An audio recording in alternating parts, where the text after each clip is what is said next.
Un día a la vez es un espacio para conectar con Dios a través de su palabra. Suscríbete y acompáñame en este maravilloso viaje y permite que la palabra nos transforme de dentro hacia afuera. Bendecido día para todos. Esta es la reflexión número 175 y el título de la reflexión de hoy es ¿Pensaste que podías hacerlo todo solo?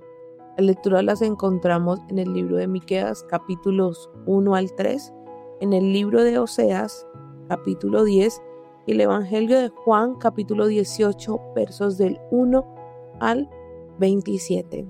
Pensar que podemos hacer todo solos es la mayor tentación que hemos tenido los seres humanos, porque cuando Dios nos creó, nos hizo a imagen suya, ya éramos como dioses, pero la oscuridad nos hizo dudar y nos hizo querer ser como dioses a nuestra manera. Esa es la autosuficiencia, creer que no necesitamos de Dios para desarrollarnos, creer que las sabemos todas, que tenemos todas las capacidades para hacerlo sin Dios. Y resulta que Dios es el que nos da todo lo que necesitamos. Y recordemos que nosotros somos espíritu. Y la única manera de que el espíritu se desarrolle es que esté conectado a esa fuente espiritual que es Dios. No las que nos están vendiendo. Es una espiritualidad sin Dios, vacía, en la cual se centra al hombre.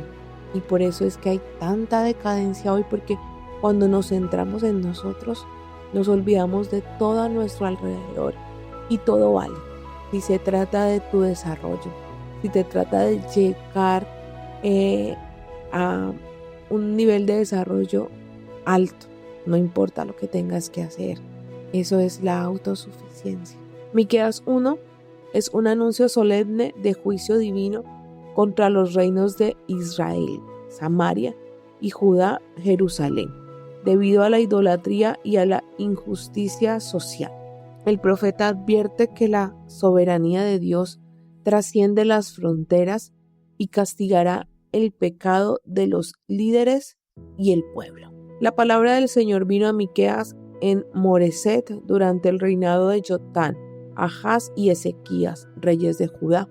Esto es lo que Miqueas vio acerca de Samaria y de Jerusalén. Escuchen, pueblos todos, presta atención, tierra con todos tus habitantes, que desde su santo templo nuestro Dios y Señor sea testigo contra ustedes. Miren al Señor, ya sale de su lugar, ya desciende para hollar las alturas de la tierra. Bajo sus pies los montes se derriten como la cerca ante el fuego. Los valles se ahondan como partidos por las aguas que se precipitan al abismo. Y todo esto sucede por causa de la rebelión de Jacob y por los pecados de la casa de Israel. Y la causa de la rebelión de Jacob es Samaria, y los lugares altos de Judá están en Jerusalén. Por eso voy a convertir a Samaria en un montón de ruinas y en tierra para plantar viñas. Voy a esparcir sus piedras por el valle y a dejar al descubierto sus cimientos. Todas sus estatuas serán hechas pedazos y todas sus ganancias serán arrojadas al fuego. Yo destruiré a todos sus ídolos. El dinero que juntó por la paga de sus prostituciones en dinero de prostitución se convertirá. Por eso lloro y gimo. Por eso ando descalzo y semidesnudo. Mis quejas parecen aullidos de chacales, lamentos de avestruces. La llaga de Samaria es dolorosa y se ha extendido hasta Judá. Ha llegado hasta Jerusalén, hasta la puerta de mi pueblo. No le digan Agab, ni lloren demasiado. Revuélquense en el polvo de Ben-Leafra. Sigan adelante, habitantes de Zafir, desnudos y avergonzados. Y ustedes, habitantes de Samar, no salgan a Beteser. Está llorando y les ha retirado su apoyo. Los habitantes de Marog anhelan con ansias recibir el bien, pero de parte del Señor el mal llega hasta las puertas mismas de Jerusalén. Ustedes, habitantes de Laquis, que fueron los primeros causantes del pecado de la bella Sión, enganchen a sus carros los caballos más veloces, porque ustedes se han hallado las rebeliones de Israel. Por lo tanto, ustedes pagarán tributo a Moreset Gad y a las casas de Aksib. Serán una trampa para los reyes de Israel. Y ustedes, habitantes de Maresa, van a tener un nuevo amo, y los mejores hombres de Israel huirán hasta Adulam. Rápate pues la cabeza y afeítate la barba por los hijos en que te deleitas. Quédate calvo como el águila, porque tus hijos serán llevados en cautiverio lejos de ti. Miqueas 2 es una denuncia contra la opresión social y la avaricia de los líderes de Israel. El profeta condena a quienes planean maldades en la comodidad de sus camas y abusan de su poder para robar tierras y propiedades a los más vulnerables, anunciando un juicio ineludible. Ay de los que oprimen a los pobres. Mira que Dios siempre ha puesto su mirada en el necesitado. Ese es parte de su plan, parte de su amor. Esa gente que ha sido marginada, esa gente que ha sido rechazada, fue por los que Dios vino, no por la gente que se creía justa, santa, no, vino por personas como yo, que nos reconocemos necesitadas de Él. Y si todos conociéramos a este Dios, tendríamos ese mismo corazón y esa misma disposición de ayudar al desfavorecido. Pero nuestros deseos egoístas no nos permiten ver más allá de nuestras propias necesidades. Hay de los que aún acostados hacen planes inicuos y maquinan el mal, y en cuanto amanecen los ejecutan, porque tienen el poder en la mano. Codician las propiedades de otros y se las quitan, codician casas y las toman, oprimen al hombre y a su familia, al hombre y a su heredad. Por lo tanto, así ha dicho el Señor: ya he pensado lanzar contra esta familia una calamidad, de la cual no saldrán bien parados, no volverán a andar erguidos, porque ese tiempo será malo. Cuando llegue el momento, su mal será proverbial, y como lamento les cantarán esta endecha: hemos sido destruidos por completo. Dios ha cambiado la suerte de nuestro pueblo, nos ha quitado nuestros campos, se los ha dado a otros en propiedad. Así que no habrá quien reparta terrenos por sorteo en la congregación del Señor. Ustedes ordenan a los profetas que no profeticen y dicen que no tendrán de qué avergonzarse. Ustedes que dicen ser de la casa de Jacob, preguntan si se ha acortado mi espíritu y si esta es mi forma de actuar.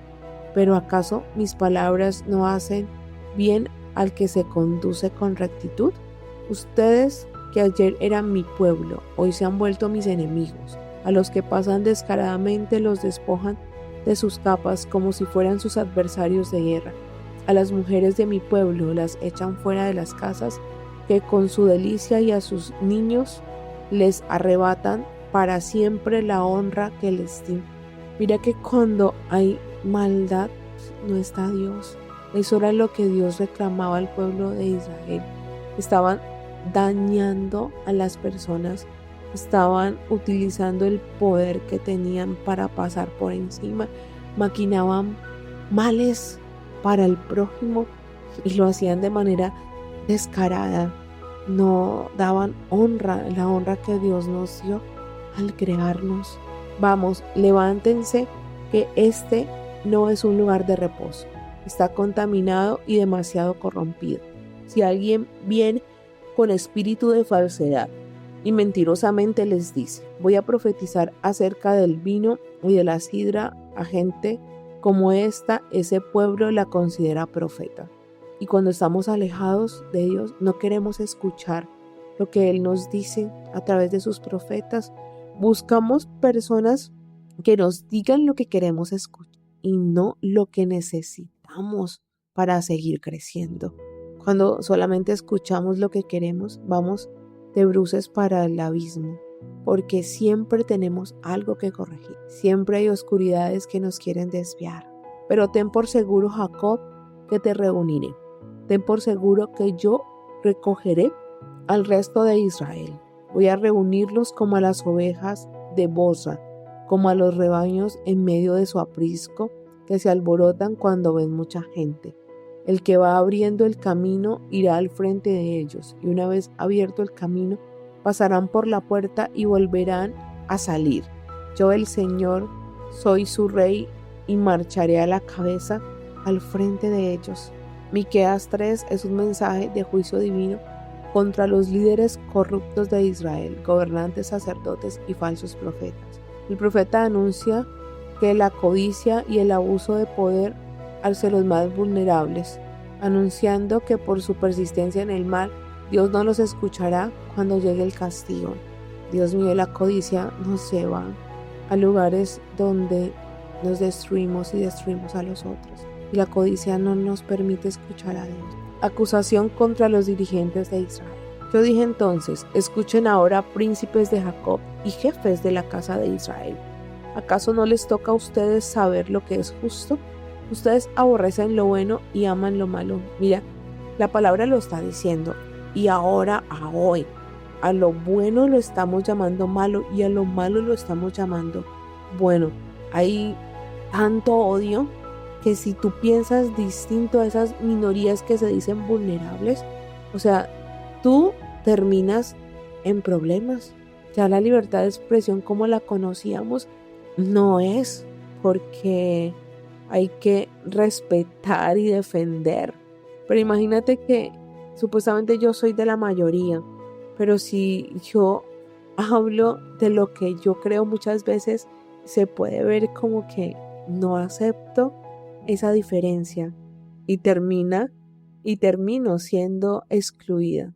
A ese nivel estamos. Aborrecen ustedes lo bueno y aman lo malo. Le arrancan a mi pueblo la piel y la carne hasta dejarlo en los huesos. Si se comen la carne de mi pueblo y le arrancan la piel, le rompen los huesos y los descuartizan, como cuando se echa la carne en la olla y se pone en el caldero. Pero cuando clamen al Señor, Él no les responderá. Más bien en ese momento les volverá la espalda por todo el mal que han hecho. Pero mira que eso era en el antiguo. Si de verdad tú te arrepientes de corazón, Dios te cubre, porque ya Cristo pagó el precio de nuestro extravío. Pero creemos que lo podemos solucionar solos, que todo lo podemos hacer por nuestras propias fuerzas. Por eso no buscamos a Dios, porque al ser humano no le gusta depender. El ser humano quiere ser reconocido, quiere ser autosuficiente. No es todo lo puedo en Cristo que me fortalece, no, sino todo lo puedo en mi yo que me fortalece. Y así no es, así no es. Así ha dicho el Señor acerca de los profetas que hacen errar a mi pueblo. Esos que hablan de paz cuando se les da de comer, pero que declaran guerra cuando no se les da nada, la conveniencia. La profecía se les volverá noche y sus adivinanzas se les volverán oscuridad. Sobre esos profetas se pondrá el sol y el día se les volverá tinieblas. Esos profetas quedarán avergonzados. Esos adivinos quedarán confundidos. Se quedarán con la boca cerrada porque no tendrán respuesta de Dios. En cambio, yo estoy lleno del poder del Espíritu del Señor, lleno de justicia y de fuerza para denunciar la rebelión de Jacob y el pecado de Israel. Mira que los profetas que estaban iluminados por la luz, fue quitada esa luz porque estaban profetizando cosas que no eran a su beneficio. Entonces, cuando el Espíritu del Señor los abandona, todas sus profecías quedan en oscuridad. O sea, nada de lo que ellos iban a decir se iba a cumplir, porque ese don de profecía proviene del Espíritu. Si el Espíritu Santo no está en ti, esa profecía no tiene la luz. Por eso cuando alguien te dice algo, tú debes reconocer en quién cree, quién está detrás de esa profecía. Porque recuerda que la oscuridad también es una realidad espiritual y también habla.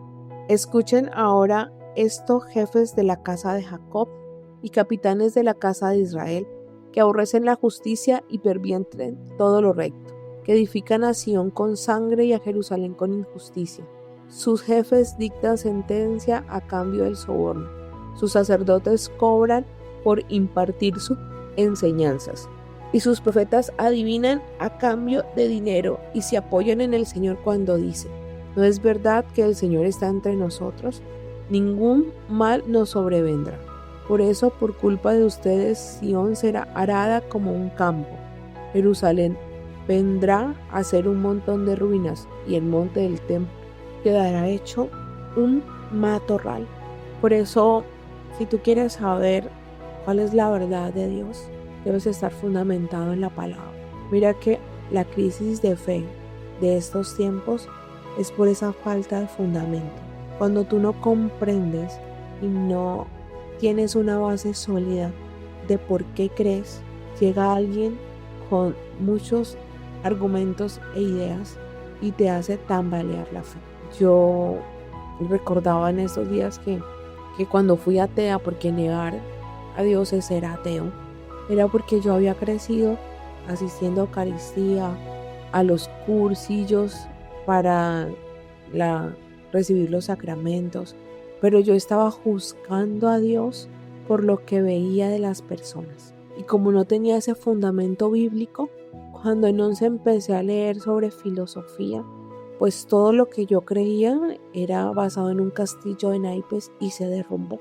Y de ahí para acá duré 15 años para volver mi mirada a Dios.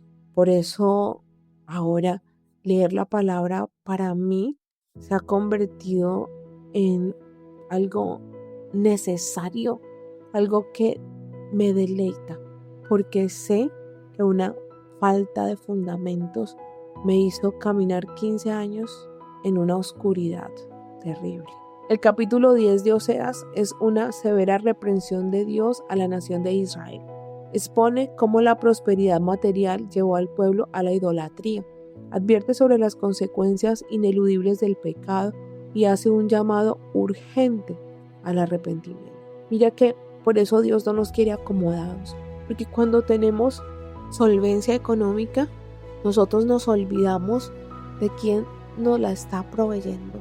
Nosotros ponemos eso que tenemos en el centro y nos olvidamos de Dios. Por eso la vida tiene altibajos, porque nosotros necesitamos esos cambios, porque acomodados no brillamos. Israel es una viña frondosa y muy fructífera, pero la abundancia de sus frutos fue semejante a la abundancia de sus altares. Mientras más le produjo la tierra, más aumentó sus ídolos. Tiene el corazón dividido, pero tendrá que cargar con su culpa. El Señor derribará sus altares y destruirá sus ídolos.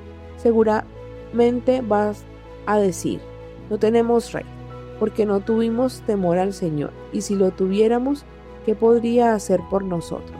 Uy, Dios mío. Profieren palabras sin sentido al momento de hacer el pacto.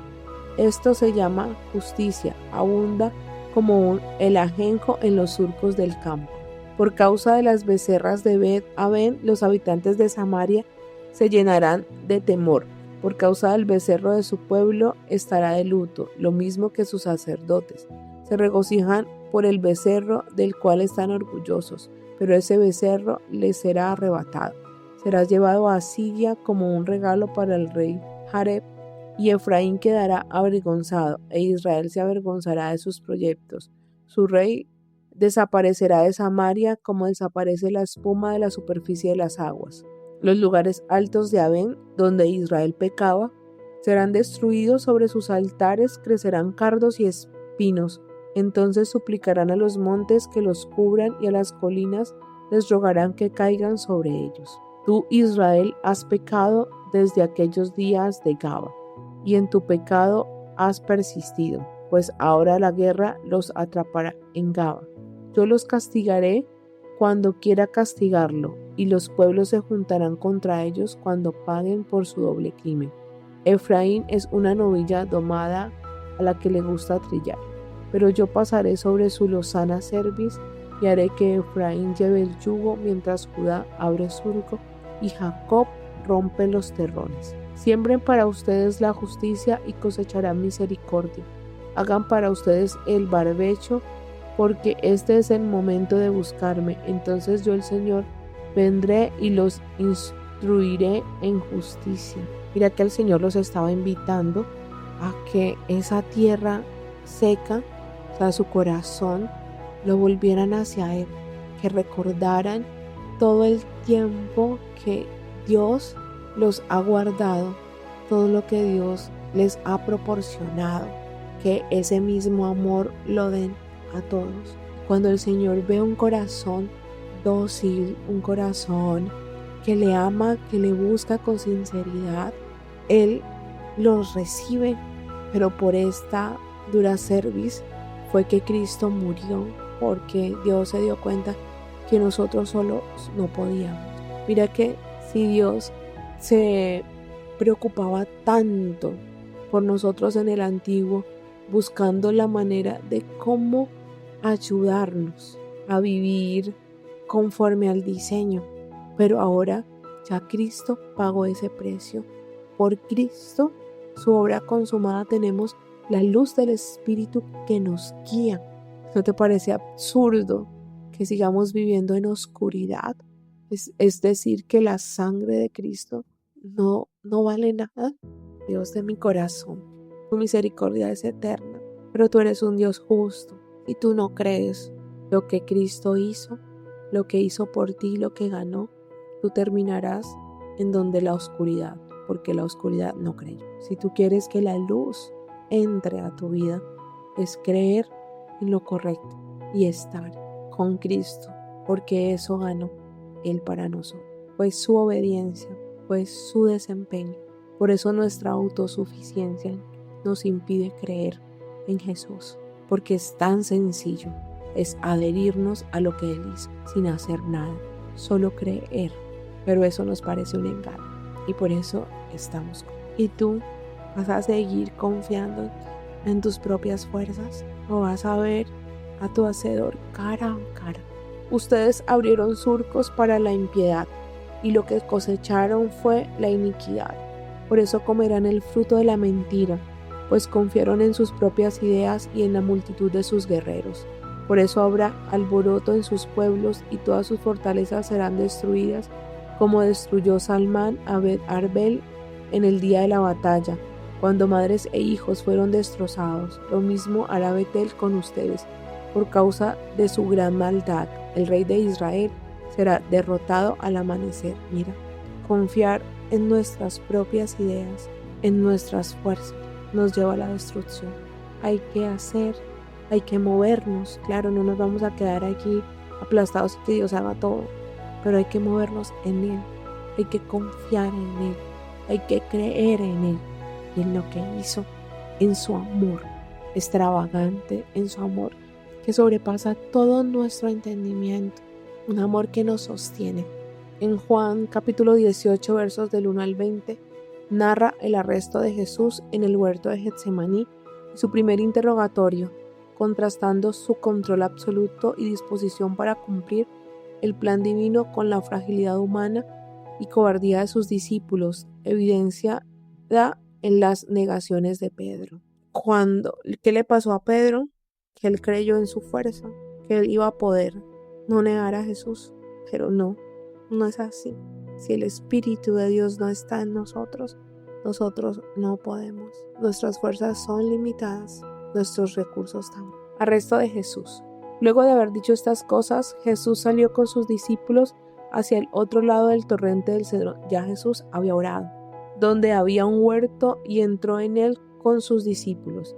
También Judas, el que lo entregaba, conocía aquel lugar, porque muchas veces Jesús se había reunido allí con sus discípulos. Así que Judas tomó una compiña de soldados y algunos alguaciles de los principales sacerdotes y de los fariseos, y fue allí con linternas, antorchas y armas. Pero Jesús, que sabía todas las cosas que le habían de sobrevenir, se adelantó y les preguntó: ¿a quién buscan? Le respondieron: a Jesús Nazareno. Jesús les dijo: yo soy. Y con ellos también estaba Judas, el que lo entregaba. Cuando él dijo: yo soy, ellos retrocedieron y cayeron por tierra, porque yo soy es el nombre de Dios en el antiguo, o sea, era el Padre. Él volvió a preguntarles: ¿a quién buscan? Y ellos dijeron: a Jesús Nazareno. Respondió Jesús: ya les he dicho que yo soy. Si es a mí a quien busca, dejen que estos se vayan. Esto para que se cumpliera lo que se había dicho: de los que me diste no perdí a ninguno. Simón Pedro, que tenía una espada, la desenvainó e hirió con ella al siervo del sumo sacerdote, que se llamaba Malco, y le cortó la oreja derecha. Pero Jesús le dijo a Pedro: regresa la espada a su vaina. ¿Acaso no he de beber la copa que el Padre me ha dado? Mira que en esta palabra vemos que Jesús no fue arrestado, él se entregó libremente, porque cuando él decía yo soy, uno no puede estar ante la presencia de Dios, y ellos cayeron. Entonces él fue el que decidió ir libremente. ¿A qué? A beber la copa. ¿Cuál era la copa? Todo nuestro pecado, para que nosotros pudiéramos vivir en libertad, para que la oscuridad no nos esclavice. Y a pesar de eso, aún creemos que podemos hacerlo por nosotros mismos. Esa es la gran mentira que viene desde el Génesis y es vigente hoy. La oscuridad siempre se va a fijar en nosotros, nos va a hacer poner la mirada en nosotros, no en Dios. Por eso, esa es la manera que tú te das cuenta si estás en la luz o en la oscuridad. ¿En dónde está puesta tu mirada? Si tu mirada no está puesta en Jesús, en su obra consumada, tú estás siendo dirigido por la oscuridad. Jesús ante el sumo sacerdote. Entonces la compañía de soldados, el tribuno y los alguaciles de los judíos aprendieron a Jesús, lo ataron y lo llevaron primeramente a Anás, que era suegro de Caifás, porque ese año era sumo sacerdote. Caifás era el que había aconsejado a los judíos que era conveniente que solo un hombre muriera por el pueblo. Pedro en el patio de Anás. Simón Pedro y otro discípulo seguían a Jesús. Como el otro discípulo era conocido el sumo sacerdote, entró con Jesús al patio del sumo sacerdote, mientras que Pedro se quedó afuera a la entrada. Pero salió el discípulo que era conocido el sumo sacerdote, le abrió la portera e hizo que Pedro entrara. Entonces la portera le dijo a Pedro: ¿acaso no eres tú también uno de los discípulos de ese hombre? Él dijo: no lo soy. Los siervos y los alguaciles que habían encendido un fuego porque hacía frío y se calentaban, estaban de pie, y también de pie calentándose con ellos estaba Pedro. Otra negación. Cuando debes hablar de tu fe, niegas al Dios que te sostiene. Si estás con el Espíritu, no lo haces. Anás interroga a Jesús. El sumo sacerdote preguntó a Jesús acerca de sus discípulos y de sus enseñanzas. Jesús le respondió: yo he hablado al mundo abiertamente. Siempre he enseñado en la sinagoga y en el templo, donde se reúnen todos los judíos. Nunca he dicho nada en secreto. ¿Por qué me preguntas a mí? Pregúntales a los que han oído de qué les he hablado. Ellos saben lo que he dicho. Al decir esto, Jesús, uno de los alguaciles que estaba allí, le dio una bofetada y le dijo: ¿y así le respondes al sumo sacerdote? Jesús le dijo: si he hablado mal, señálame el mal. Pero si he hablado bien, ¿por qué me golpeas? Entonces Anás lo envió atado a Caifás, el sumo sacerdote. Pedro niega a Jesús. Pedro estaba allí de pie calentándose y le dijeron: ¿acaso no eres tú uno de los discípulos? Él lo negó y dijo: no lo soy. Uno de los siervos del sumo sacerdote, que era pariente de aquel a quien Pedro le había cortado la oreja, le dijo: ¿qué? ¿No te vi yo en el huerto con él? Pedro lo negó otra vez y enseguida cantó el gallo. Si confiamos en nuestra fragilidad, vamos a caer. Quitémonos de la cabeza esa idea de que todo lo podemos hacer solos. Necesitamos de Dios para hacer las cosas de acuerdo al diseño de Dios. Mira que los elementos electrónicos y muchas cosas tienen manual de uso. ¿Para qué? Pues para que tengan una vida útil, buena, para que se usen de manera adecuada. Si yo les doy un uso diferente, se van a dañar. Y nosotros, gracias a Dios, tenemos un manual. La Biblia es el manual de cómo funcionamos, pero nosotros no lo leemos. Por eso es que nuestra vida no funciona según el diseño de Dios. Por más que pensemos que no hacemos nada malo, siempre hay oscuridad en nuestro corazón. Pero así no hagamos nada malo, podemos tener una vida en abundancia, o sea, una vida en donde pongamos a disposición todo lo que el Señor nos ha dado para el beneficio de la comunidad en donde estás. Yo oro en el nombre poderoso del Señor Jesús y le pido perdón por las veces en que creí más en mis fuerzas que en ti. Te pido que limpies todo pensamiento y todo sentimiento de autosuficiencia que pueda quedar en mí, que venga el fuego del Espíritu y consuma todo lo que me hace creer que yo puedo sin Él. Te pido que te entrones hoy en el centro de mi vida y que vayas delante de cada una de mis decisiones, que me conduzcas hacia un conocimiento cada vez más profundo de ti. Amén. Dios es bueno en todo tiempo y en todo tiempo Dios es bueno.